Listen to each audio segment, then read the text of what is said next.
At alamin naman po natin ang iba pang mga detalye ng paghahanda sa kapistahan ng mahal na pong Nazareno. May live report si Pia Arcangel. Pia?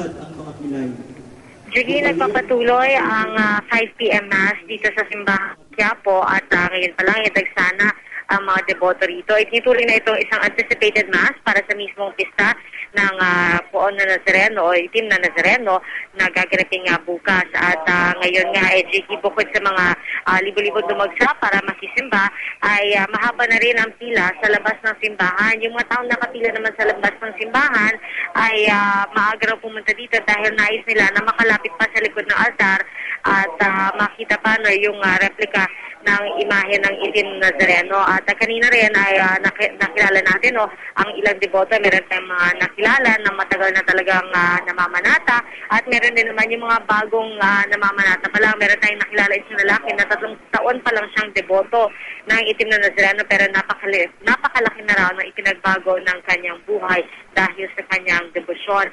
At Jugi, pagkatapos itong 5 p.m. Mass ay alas 7 naman ng gabi inasa mag-uumpisa ang vigil at alas 3 na madaling araw bukas ay misa bago naman iprosesyon ang imahe ng Itim na Nazareno. Jugi?